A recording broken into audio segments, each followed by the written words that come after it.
What'd you do with me? All right. Can you Oh, see yourself? me, but Oh, I keep blanking and no. I okay. think I had a I think I had a stroke. I think you're good. All right. Well, good. Okay. Well, I think we've got the technology part worked out. Just going to do a brief overview of the last month. I've been out this for a month now. Can you tell? I've been pretty busy, haven't I, Willis? Yes, you have. Yeah. Screen What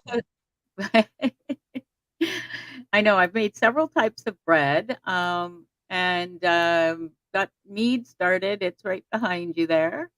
Um, what are you thinking? You think that that this is working for our lifestyle? This me video taping all the time and making little mini movies. You okay with that? You're talking to me? Yeah. You're talking to me? Yes, I do. I back you 100%. Makes you Awesome. happy. It makes you happy, and you have a lot to share. So yeah, Well, it's been a lot of fun for sure. And so I just want to do a little bit of a recap over what I've been up to over the past month. So just give me 2 seconds here because I am actually not sure how all of this is going to work. So I want to present, no, uh, not TV yet. I want to share my screen. So I'm not exactly sure how. Okay, well, okay, so it's giving me a variety of channels here.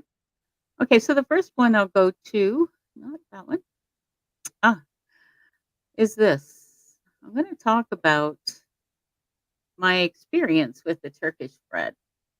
Can you see the screen?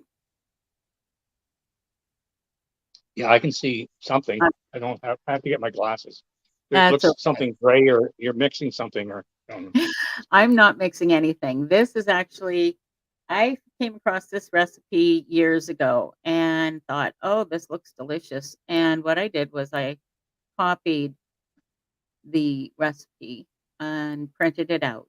And yeah, it sat in our cupboard for a long time, just waiting to be cooked. So I did give it a try, actually twice, because trying to use the milliliters to ounces or cups. Um, I don't know. I think something was lost in the translation. I certainly didn't end up with anything that the first time that was this loose. Wait a minute. Oh, there we go. come on, That Bandit, was come on. this loose.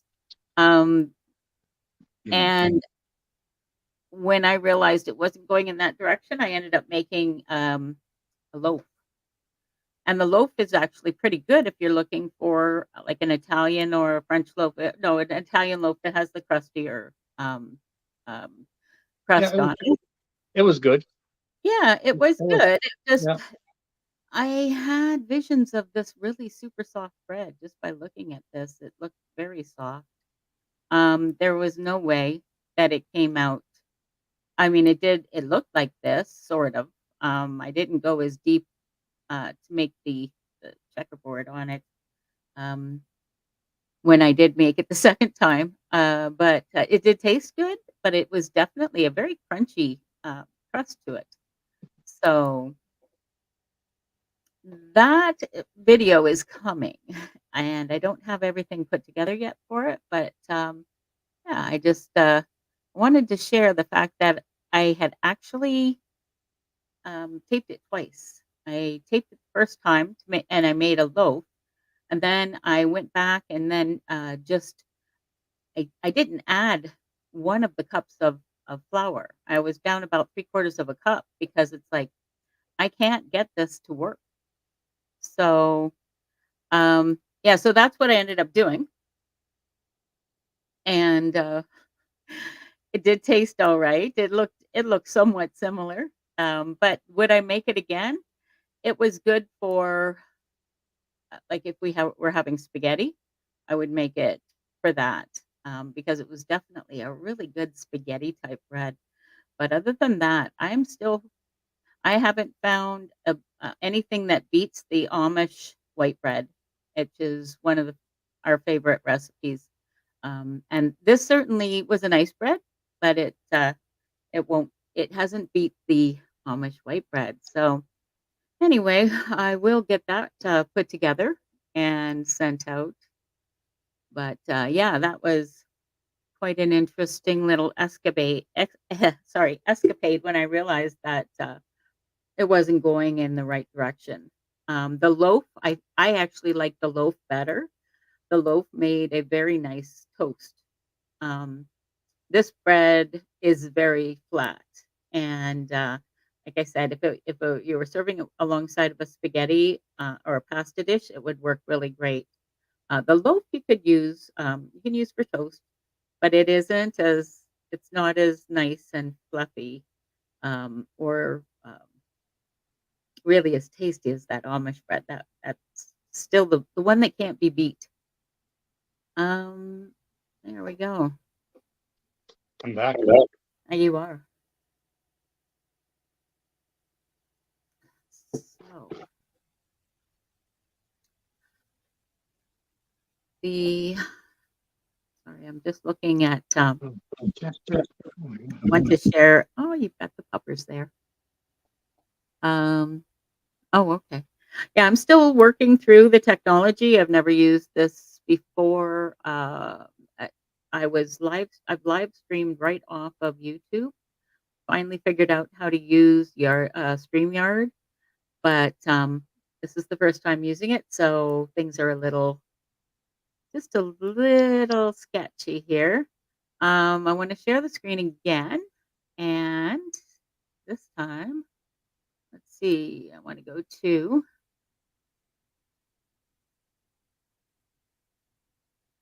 the screen here. I recently did an unboxing video, and it was for a power station here. Um, the the one that I had selected is a 600 watt, um, and it will work for a lot of really smaller to mid-size appliances.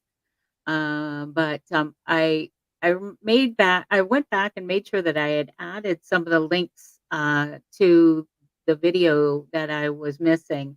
One of them was to explain um, the uh, various types of um, like if you're looking for certain power, what you should be looking at. If you're just looking to power your cell phones, you can go with much smaller model. And then of course, we do have the larger um, gasoline powered uh, generators as well. So I mean, there's a variety of sources. There's even generators that you can have attached to your house. I know you looked at that at one point in time, didn't you, Bill? Yes, I did. Do you remember how much it was when you looked It was, at it was, it wasn't a ton, but it was, well, and nowadays because of the copper, it ties right into your meter, just below your meter, and you have a tail hanging off there. Any electrician that has um, high voltage clearance or license can do it. I don't think it's that bad, but you'd have to run your generator out and plug it into that house, and that would run your house if your generator is large enough.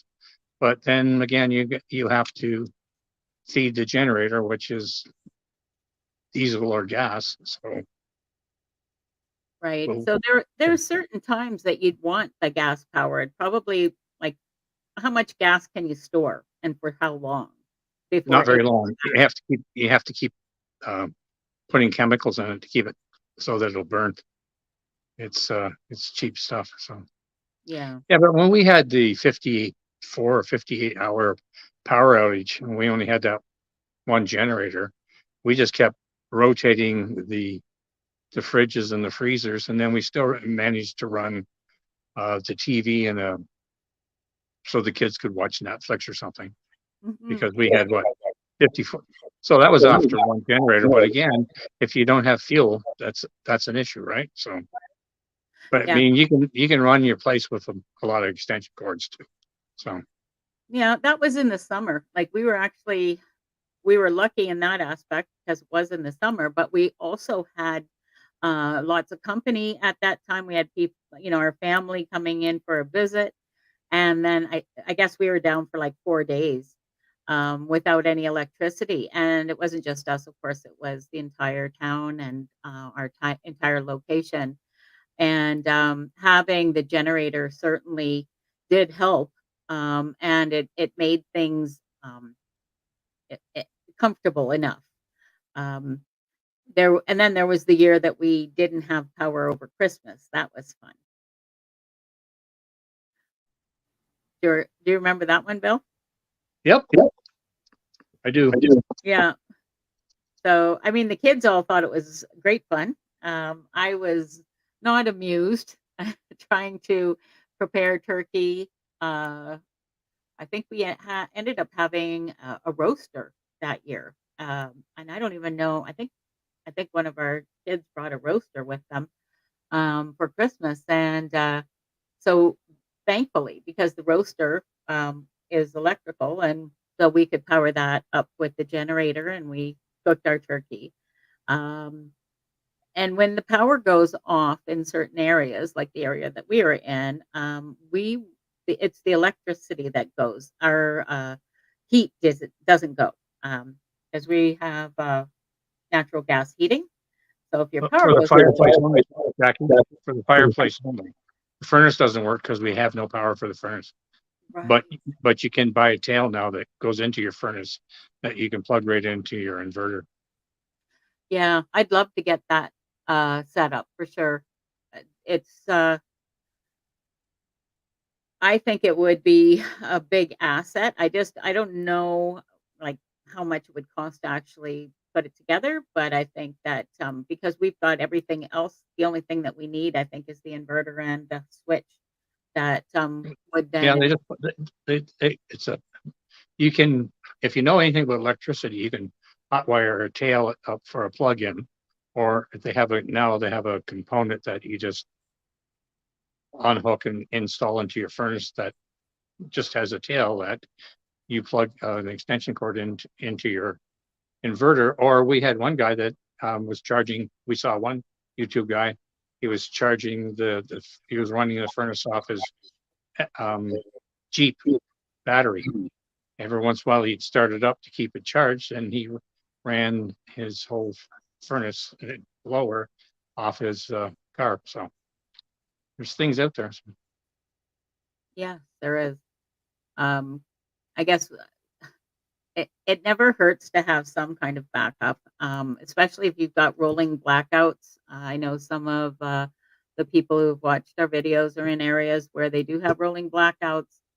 We haven't experienced anything like that this winter, although there was a threat when it went down to -70. We were really lucky to have avoided that. And, I think it depends on which location we're at. We do have, a couple of different locations, so if we're in one location, we're probably okay, with our gas, furnace or gas fireplace, and if we're in another location, it's okay. We've got a wood stove. But I have thought of other ways to keep warm during the winter. If you have a winter power outage and you have limited supply of heat, how do you keep warm? And I think it was last year I came up with the idea of if you just put a tent up in the house, then you have a smaller area to keep warm, and you may be able to run either a small electric um, heater in it or other heating type units, having electric blankets or electric heating pads, those types of things would certainly help. But Hot I water think, bottle. oh yeah, absolutely. And I just think it's been a very interesting couple of years, and I think that the level of interest is still going to be on the rise in a way that will make people could make people feel a little uncomfortable. And I think that the more prepared you are, the less uncomfortable you're going to be. Sure, your power might be out, but you can still do some of the things that you need to do, or all of the things that you need to do. I think that's where you want to be. If you need to do something, you have the ability to do it. If if you have to run certain type of equipment, you can do that. Oh, Bill. What? I'm spinning around too much. Willis is wobbly. Sorry, I have Skippy just come up and she wants to get down now because she's too hot. So All right. Well, I'm going to have to put you somewhere so I can get her up. that's okay. I'm gonna just take you off the screen here. All right. So yeah. So just yeah, if you need to do anything, it's uh, advisable to take stock now. Take stock of what do you need to do. You open your eyes. You get out of bed in the morning and go through your steps during the day. What are the things that you need? It's very simple. Then you just need to determine how much, how many watts of power um, does running the devices that you need take. And then once you've got that figured out, then you can start looking at the adequate power supplies. And I would look at them in long term and short term. Short term, the unfortunate thing is that the gas powered generators are really good for short term. And you can get them large enough to run every device in your house. Like they can run your freezers, like fridges and freezers. You really only have to have them topped up, I guess you want to say, every 4 hours or less, depending on if it's winter, if your freezers are in the garage or whatever. But they don't have to run all the time. They just have to be, brought back up to the temperature that they're supposed to be at. And the large those electric power generators, or sorry, the gas power generators are just the thing to be able to run everything. Yes, you will have power cords going throughout your house, but you'll also have most of the comforts of home. The other thing you need to think about is the warmth factor and keeping warm during the winter and what that looks like for you. Do you have adequate clothing? Do you have hand warmers? Do you have, a way to minimize your space? Like just be able to even, drop blankets from the doorway down and heat just a small area of the house just to keep you warm. Do you have portable um, toilet type scenario where if your water freezes and you've got to turn if your plumbing is going to freeze and you have to turn that off, you have a temporary way to take care of that. So there's lots of things to think about, and that's all I'm trying to do. And I'm just trying to bring people's awareness in a fun way. I mean, it's not all doom and gloom. I mean, everybody else has got doom and gloom. And so my way is more just like, well, it is what it is. So let's just roll with it and prepare, and look down the path and see what can you prepare for and um what things can you purchase. What can you put on a wish list? What can, if you've got kids and it's your birthday, what do you want them to get for you? Or you know, just be inventive, be creative. Start a little side savings of, every paycheck I'll put $5 away and I'll use that to buy the things that I need to buy to be able to feel comfortable in times of trouble. And that's all. That's that's the whole reason for all of this. I've been looking at this for a long time, and I'm very risk averse, and I like to make plans and be very prepared. So I look long range. I look at a variety of factors. My husband and I, we look at financial scenarios, look at news across the sea. um, we've got our ear to the ground in a lot of different places. And we listen to a lot of other people who are doing the same that we are, that might have, um, more information. And then we just kind of tuck it away. It's like, might not be able to do anything with it, but it's something that we can take into consideration when we're doing our own planning. Did you get things worked out there? Me? Yes. Are you Yeah, all we set did. up now? I think so. I was just trying to deal with a few of the pets walking back and forth, going under the phone, and it's on the swing arm because we haven't figured out how to lock it. So it moves every time I move. So Yeah, yeah. If anybody is watching the channel, from one video to the next, they'll see the odd assortment of. We have some Chihuahuas, and we have some cats, and we have some birds, and yeah. So and just came through a very cold spell where we've had our outdoor animals in the basement just to keep them from freezing to death, and yeah, that was, we're just coming to the end of that, so I'm very happy about that.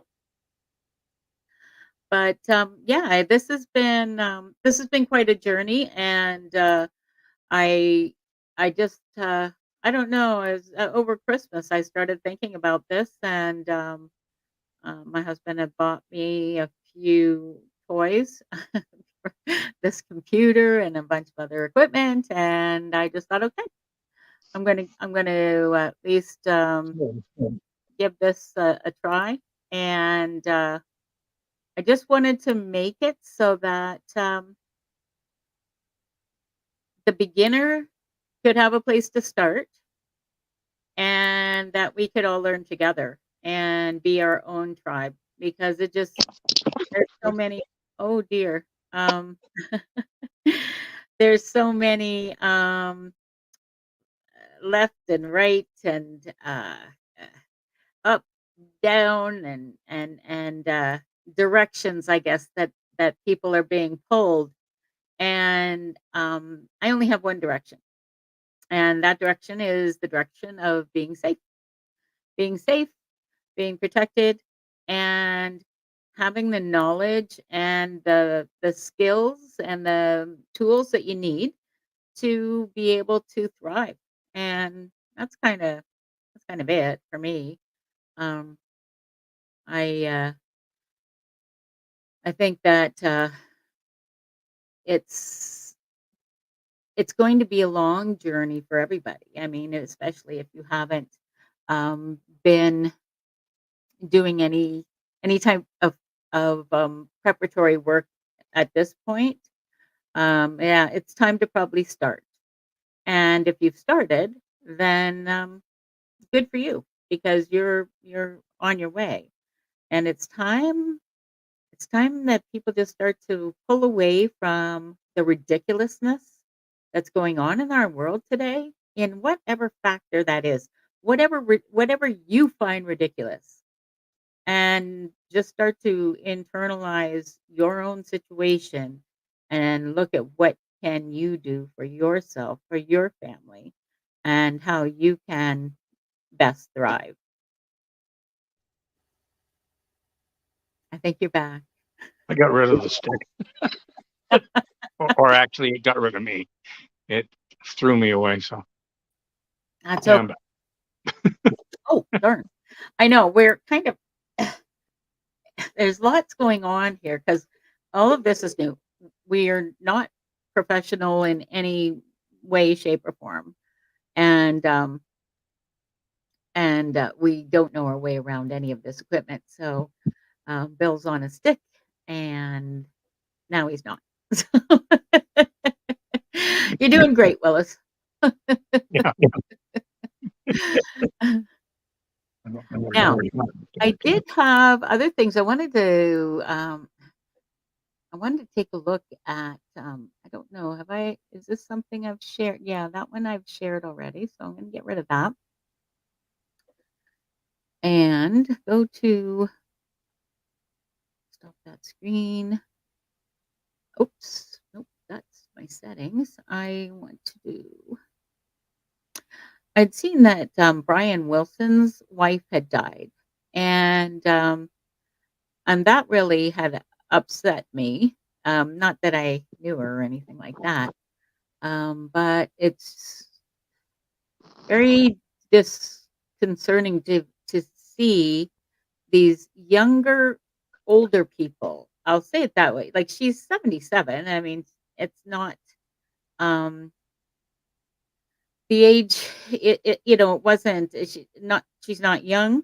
But I certainly would say she's a younger, older person, not 80.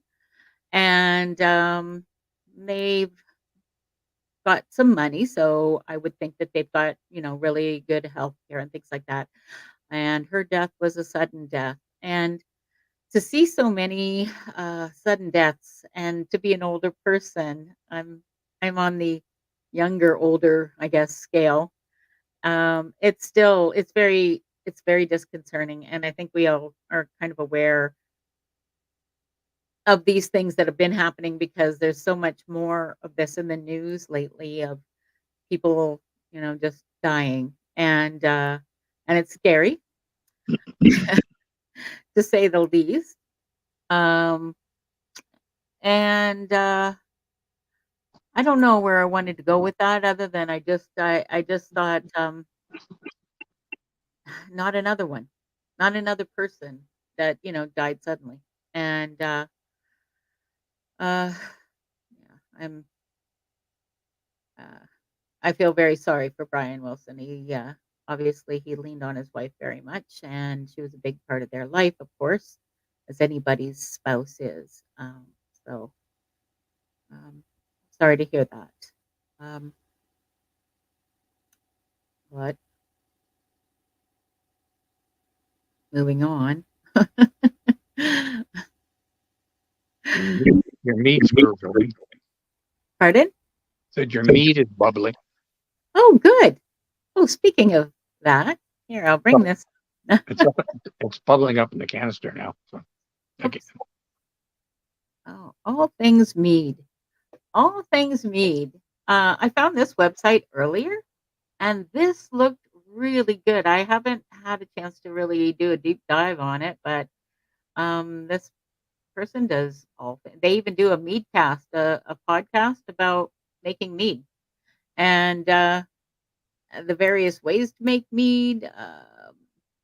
Apparently, there's contests to make mead. Wine like mead with hermit woods. Maybe Yeah, people don't know what meat is. well, yeah, mead's an alcohol that's made with honey. And it is as old as biblical times and probably before. I think they were drinking, like, they've been drinking mead for thousands of years. They've been making it for thousands of years.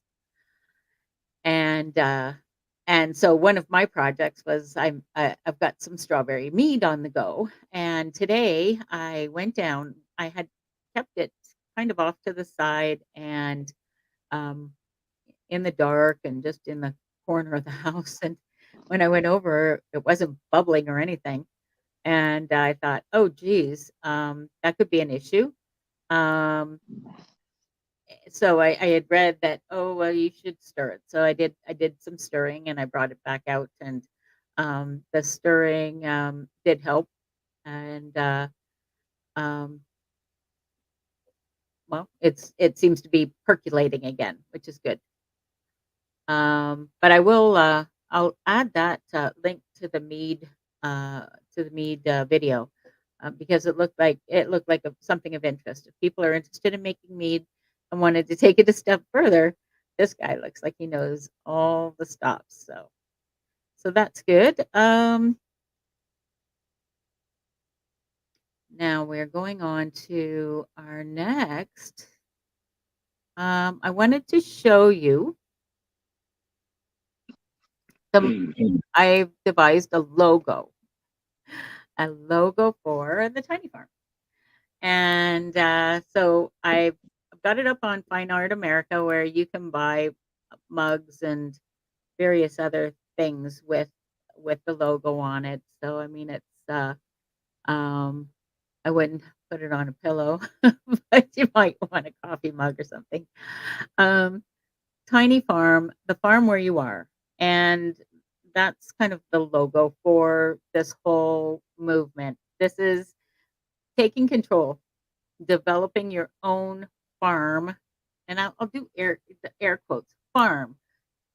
Whether you live in a house, in an apartment, or wherever you live, it's just a matter of doing the right things, investing in the right things to make some produce or some vegetables or whatever, or have a few quail, and being in a community and finding those who you can trade with, barter.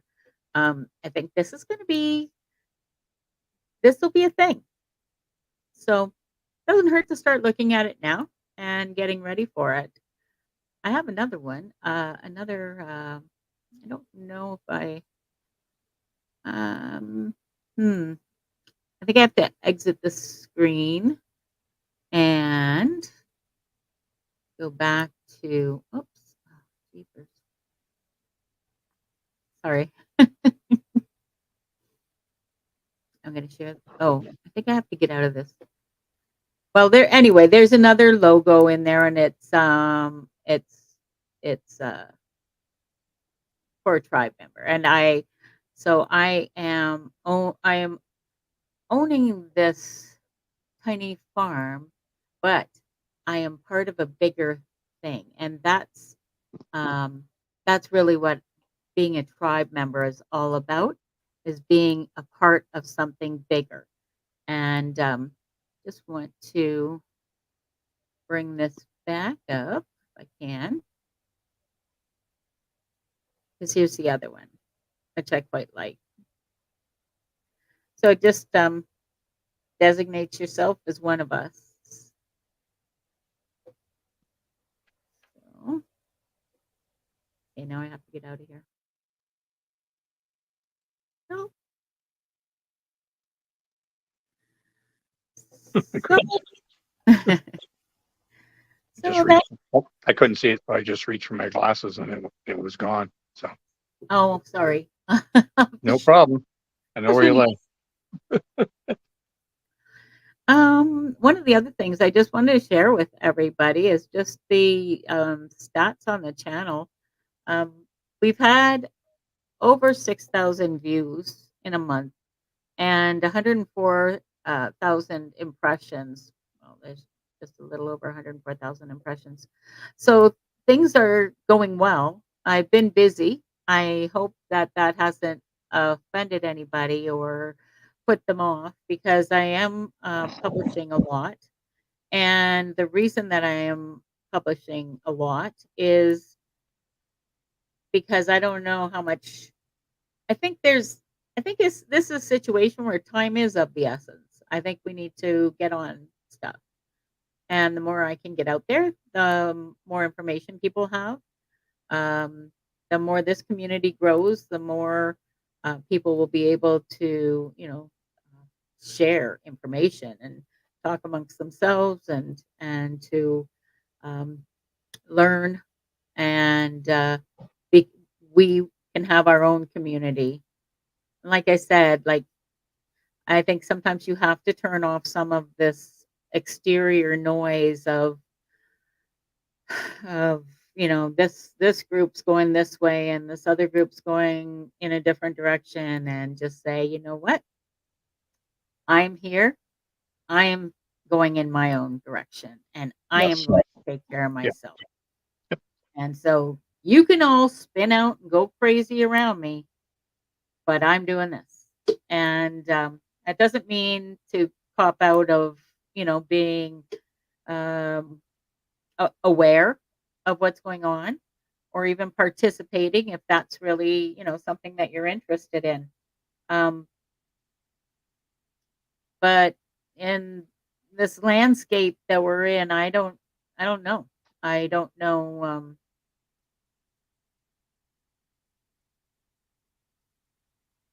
I don't know about the safety of things. I don't know about being labeled, and it's like, forget all of it. I am not interested. I'm just interested in keeping me and my family alive, and me and my family fed, me and my family comfortable.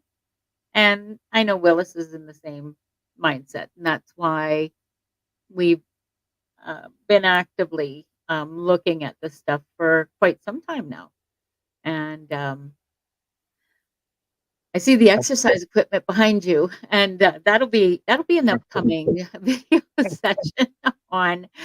Yes, you've also got to be fit, because if you're not fit, if you can't, do the chores, if you can't walk a few miles because you need to get out of your situation, then you're going to be in distress. So, yeah, there's a lot of things that need to happen, and yeah, just it's just a little guidance. Whether you buy in 100% or not, that's up to you. If you do buy in, then it is just guidance, um, and it's community building. And let's take care of ourselves, and just yeah, take care of ourselves. And let's use the technology that we have right now and use it while we have it. So we have the internet. We can reach out to everybody. We have gas powered machines. We can buy tools for our garden, hand tools or whatever else. But get prepared. Like, let's use what we have, because someday it may not be there. And That's absolutely right. I'm sorry if that's getting too weird, but No, no. I mean, these are discussions that you and I have, and that's true. I mean, someday it might not be there. And uh, if you're watching any of the mainstream, well, no, if you're watching some of the mainstream news, you will see, oh, threats of, EMP, or threats of this or that nationality or nation attacking the power grid and things like that. You don't know. So, yeah. So take care of yourselves. so And you need a shovel to break the earth, to dig it up, to make it so you can plant something to eat. So you need things like that. So a good shovel, a good rake, a good hoe, knowing what you need for mulch and stuff for the earth. There's lots to learn right now. that's right. And you don't have to do everything all at once either. Like, I think we're kind of in a position where it's not important that we do everything. I think it's important to source out in your community where you can buy your poultry, your eggs, your farm fresh goods. Find out where your local Amish community is, your Mennonite community, your Hutterite community, because they generally sell all of that stuff. If, and Yeah, just know where these places are, and start to build your network. Start, but just buy eggs. Talk to the farm owner. They'll tell you. They'll help you along with your knowledge. And yeah, y- if you don't feel like having a garden, that's okay. But if I were you, if well, and it is us. Um, we've talked about, well, we might not need to actually put one in, but we have to have it ready to go. Like, it needs to be ready at the drop of a hat. So I think that's the important thing, is being ready. Being ready. Yeah.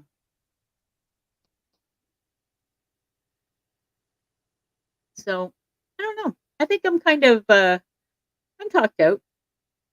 Okay, Yeah.